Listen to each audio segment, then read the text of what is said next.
नमस्कार मंडळी, श्री स्वामी समर्थ. स्वागत आहे तुमचं माझ्या यूट्यूब चॅनलवरती. आजचा दिवस तुम्हा सर्वांना खूप छान सुखाचा समाधानाचा जाऊ देत हीच मी स्वामींच्या चरणी प्रार्थना करते आणि आजच्या या नवीन व्हिडिओला सुरुवात करते. पण त्या अगोदर तुम्ही माझ्या चॅनलवरती जर नवीन असाल तर चॅनलला पण लगेच सबस्क्राईब करा आणि कमेंटमध्ये श्री स्वामी समर्थ लिहायला अजिबात विसरू. उद्या 19 एप्रिल रविवार आणि या दिवशी येत आहे अक्षय तृतीया. आपल्या हिंदू धर्मात अक्षय तृतीयेचा दिवस खूपच महत्त्वाचा आणि अत्यंत शुभ मानला जातो. दरवर्षी वैशाख महिन्यातील कृष्ण पक्षातील तृतीया तिथीला हा सण साजरा केला जातो. हा दिवस साधा नसून 3.5 शुभ मुहूर्तांपैकी एक मानला जातो. त्यामुळे या दिवसाचं महत्त्व आणखी वाढतं. अक्षय या शब्दाचा अर्थ आहे कधीही न संपणारं किंवा नाश न होणारं, आणि म्हणूनच या दिवशी केलेले जप, दान, पूजा आणि चांगले कर्म यांचं फळ हे अक्षय म्हणजे कायम टिकणारं असतं असं मानलं जातं. तर अनेक पुराणांमध्ये असं सांगितलं जातं की या दिवसाचा उल्लेख आहे आणि या दिवशी केलेल्या प्रत्येक चांगल्या कार्याला विशेष फळ मिळतं. या दिवशी देवपूजा, पितरांचं स्मरण आणि त्यांच्यासाठी तर्पण करणं हेही खूप महत्त्वाचं मानलं जातं. वैशाख महिना भगवान विष्णूंना प्रिय असल्यामुळे या दिवशी भगवान विष्णू आणि देवी लक्ष्मी यांची विशेष पूजा केली जाते. या दिवशी आपण जे काही चांगलं काम करतो किंवा जी काही वस्तू खरेदी करतो त्या आपल्या आयुष्यात टिकून राहतात असं मानलं जातं. म्हणूनच या दिवशी फक्त चांगल्या गोष्टी कराव्यात, चांगले विचार ठेवावेत आणि चांगलं कर्म करावं असं सांगितलं जातं. कारण जसं चांगलं टिकतं तसं चुकीचंही टिकतं आणि त्यामुळे या दिवशी चुकीच्या गोष्टी टाळणं खूप गरजेचं आहे. अक्षय तृतीयेच्या दिवशी पितरांचाही विशेष महत्त्व आहे.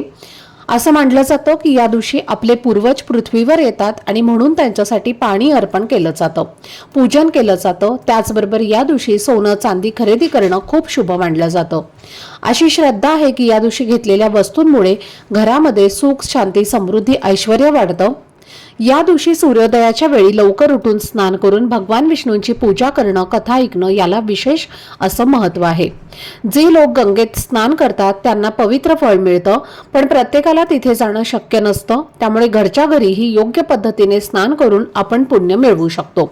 आंघोळीच्या पाण्यात एक खास वस्तू टाकून स्नान केल्याने मन, शरीर, आत्मा शुद्ध होतो असं मानलं जातं.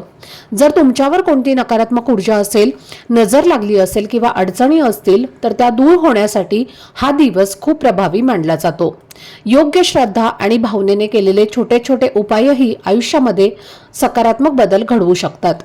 तर या अक्षय तृतीयेच्या दिवशी कोणती वस्तू पाण्यात टाकायची आहे, कोणत्या वेळेला स्नान करायचं आहे आणि त्याचे नेमके फायदे काय आहेत, ही सगळी माहिती आजच्या व्हिडिओमध्ये मी तुमच्यासोबत शेअर करणार आहे.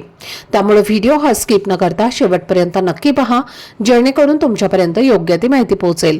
आणि तुम्ही माझ्या चॅनलवरती जर नवीन असाल तर चॅनलला पण लगेच सबस्क्राईब करा आणि बेल आयकनला पण प्रेस करा, म्हणजे मी जेव्हा कधीही नवीन व्हिडिओज अपलोड करेन त्याचं नोटिफिकेशन सर्वात आधी तुम्हाला मिळेल आणि तुमचा एकही व्हिडिओ हा मिस होणार नाही. तसेच हाय बटन देखील क्लिक करा. तर आजच्या या व्हिडिओमध्ये मी तुम्हाला एक अतिशय सोपा पण प्रभावी असा उपाय सांगणार आहे आणि हा उपाय तुम्हाला अक्षय तृतीयेच्या दिवशी म्हणजेच रविवारी करायचा आहे. शक्य असेल तर सकाळी लवकर ब्रह्ममुहूर्तावर उठून हा स्नान करण्याचा प्रयत्न करा, कारण त्यावेळेला केलेल्या प्रत्येक गोष्टीला विशेष शुभफळ मिळतं असं मानलं जातं. पण जर ब्रह्ममुहूर्तावरती उठणं शक्य नसेल तरी काळजी करण्याची गरज नाही.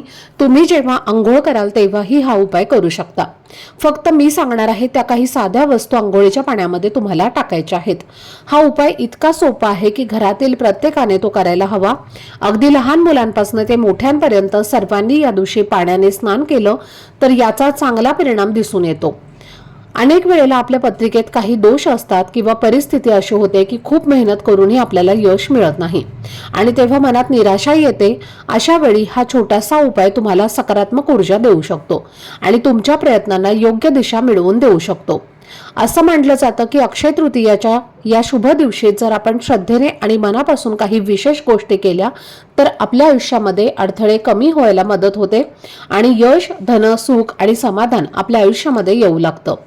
जर तुम्हाला असं वाटत असेल की तुमच्या कोणत्याही कामात तुम्हाला यश मिळत नाही, गोष्टी तुमच्या मनासारख्या घडत नाहीत किंवा खूप प्रयत्न करूनही तुमच्या इच्छा पूर्ण होत नाहीत, तर हा उपाय नक्की करून पहा. कधी कधी आपल्याला असंही जाणवतं की कोणाची तरी वाईट नजर लागलेली आहे किंवा कोणीतरी न कळत आपल्यासाठी नकारात्मक विचार करत आहे, ज्यामुळे आपल्या कामात अडथळे येतात किंवा प्रगती थांबते.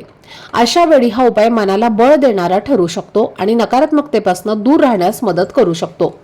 तसेच जर तुमच्या कुंडलीमध्ये पितृदोष असल्याचं तुम्हाला वाटत असेल तर त्यामुळे सतत अडचणी येत असतील, घरात तणाव निर्माण होत असेल, पैसा टिकत नसेल किंवा वारंवार आर्थिक समस्या येत असतील तर अशा वेळीही हा उपाय श्रद्धेने करणं उपयोगी ठरू शकतं।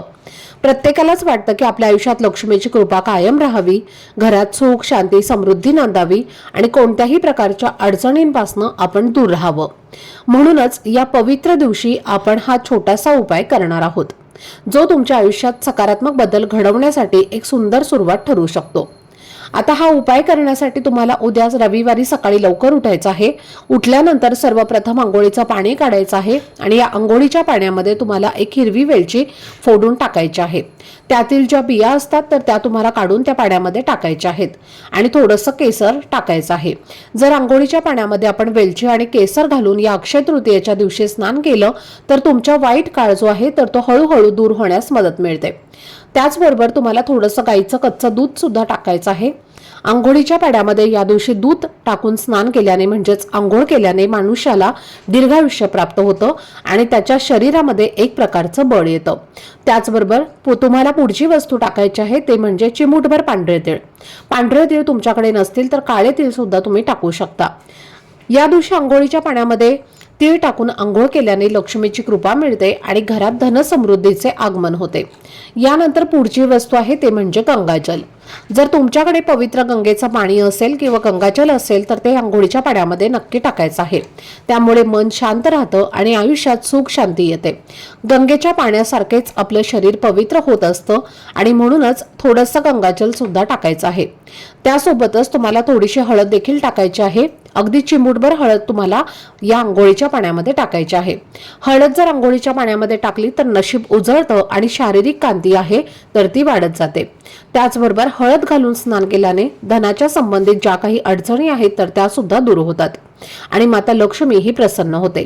आता ज्या काही सर्व वस्तू तुम्हाला मी सांगितल्या आहेत त्यातील 2-3 जेवढ्या वस्तू तुमच्याकडे असतील तेवढ्या सगळ्या वस्तू तुम्ही अंघोळीच्या पाण्यामध्ये टाकायच्या आहेत आणि ज्या वस्तू तुमच्याकडे नसतील तर त्या नाही टाकल्या तरी सुद्धा चालेल। पण ज्या काही वस्तू तुम्हाला मी सांगितल्या आहेत तर त्या शास्त्रामध्ये सुद्धा सांगितल्या गेल्या आहेत। शास्त्रांमध्ये त्या वस्तूचं धार्मिक महत्त्व आहे आणि या वस्तू जर विशिष्ट तिथींवरती आपण अंघोळीच्या पाण्यामध्ये टाकल्या तर आपलं भाग्य उजळतं, नशीब आपल्याला साथ देऊ लागतं आणि आता या सगळ्या वस्तू तुम्हाला अंघोळीच्या पाण्यामध्ये टाकल्यानंतर तुम्हाला या पाण्याने स्नान करायचं आहे। स्नान करत असताना ओम नमो भगवते वासुदेवाय नमः या मंत्राचा जप करायचा आहे।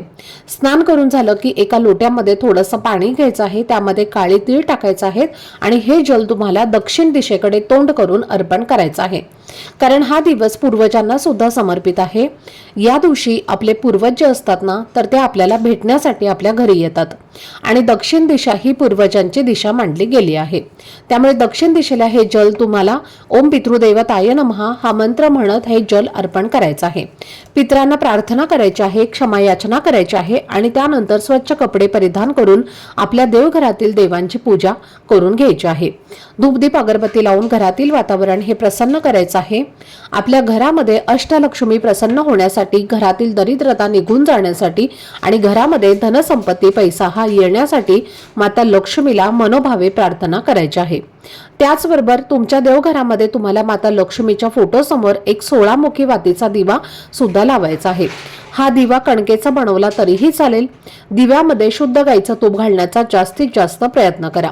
शुद्ध गाईचं तूप नसेल तर तेल घातलं तरी सुद्धा चालेल आणि हा दिवा जो आहे तर तो आपल्याला तांदळावरती लावायचा आहे, म्हणजे तांदळाचं आसन तुम्हाला दिव्याला द्यायचं आहे आणि त्यावरती हा दिवा ठेवायचा आहे।